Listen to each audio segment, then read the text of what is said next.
আজকে আমি state defence হিসাবে সাবেক প্রধানমন্ত্রী শেখ হাসিনা এবং সাবেক স্বরাষ্ট্রমন্ত্রী আসাদুজ্জামান খান কামাল এদের পক্ষে রাষ্ট্রপক্ষ থেকে আনিত যে চার্জের অভিযোগ এসছে সেই ফর্মাল চার্জ তার বিরুদ্ধে আমি ডিসচার্জের প্রেয়ার করেছি। আমি ডিসচার্জে তাদেরকে অব্যাহতির প্রার্থনা করেছি। অব্যাহতির প্রার্থনার মূল যে বিষয়গুলি ছিল সেগুলো এই যে তার বিরুদ্ধে যে সমস্ত কথাবার্তা এসছে সেগুলো কল্পিত, উদ্দেশ্যপ্রণোদিত, রাজনৈতিক উদ্দেশ্যপ্রণোদিত এবং যেগুলো কোনো সত্যিকারের ভিত্তি নাই। এবং ওনার যে রাজনৈতিক দর্শনে এবং দীর্ঘ বছরের শাসনামলে এই সাবেক প্রাইম মিনিস্টারের যে সমস্ত কল্যাণ, যে সমস্ত ভালো ভালো কাজ, এই সব বিষয়ে তার প্রতি রাজনৈতিকভাবে ঈর্ষান্বিত হইয়া এই মামলাটার আনয়ন করা হয়েছে।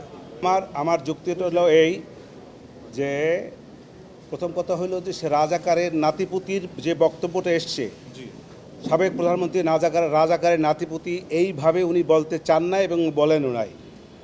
আর রাজাকারকে ধ্বংস করে দেওয়া, তাদেরকে হত্যা করা, এরকম একটা প্রশ্ন আসছে এই মামলার মধ্যে। সেক্ষেত্রে আমি বলেছি যে উনি দীর্ঘ বছর শাসনামলে ছিলেন। উনি যদি চাইতেন রাজাকারকে হত্যা করে ফেলবেন তাহলে ইতিপূর্বেই পারতেন। উনি ইতিপূর্বে যেহেতু রাজাকারদের হত্যা করেন নাই, আজকে আসে কেন বাচ্চা ছেলেদেরকে হত্যা করবেন? এটা হল প্রথম কথা। দ্বিতীয় কথা হলো ওনাদেরকে বলা হয়েছে যে তাপস সাহেবের সঙ্গে উনি ফোনালাপ করেছেন, সেই ফোনালাপে বিভিন্ন ছাত্রদেরকে হত্যার নির্দেশ দিয়েছেন। আমি বলেছি এটা সঠিকটা, এরকম কোনো নির্দেশ প্রশাসনের পক্ষ থেকে কোনো ডকুমেন্টারি কোনো এভিডেন্স তাদের কাছে নাই। তৃতীয় কথা হলো যে রংপুরে বেগম রোকেয়া বিশ্ববিদ্যালয়ের ছাত্র আবু সাঈদের যে হত্যার নির্দেশ দিয়েছেন, এরকম কোনো বক্তব্য, যে বক্তব্যগুলো এনেছে এগুলো সঠিক নয়। কারণ হলো এরকম কোনো ডকুমেন্টারি এভিডেন্স এ রাষ্ট্রপক্ষে তার যে দাখিলীয় কাগজপত্র তার মধ্যে নাই।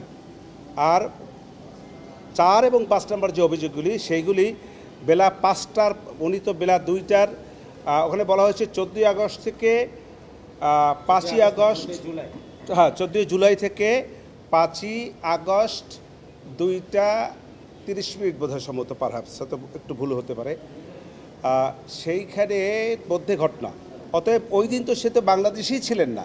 অতএব এই তার বিরুদ্ধে যে অভিযোগগুলি 2, 4 এবং 5 নম্বর এসছে এটা ওনার বেলায় প্রযোজ্য না। আমার প্রার্থনা হলো আমি চাচ্ছি আসামিদেরকে এই মামলার দায় হইতে অব্যাহতি।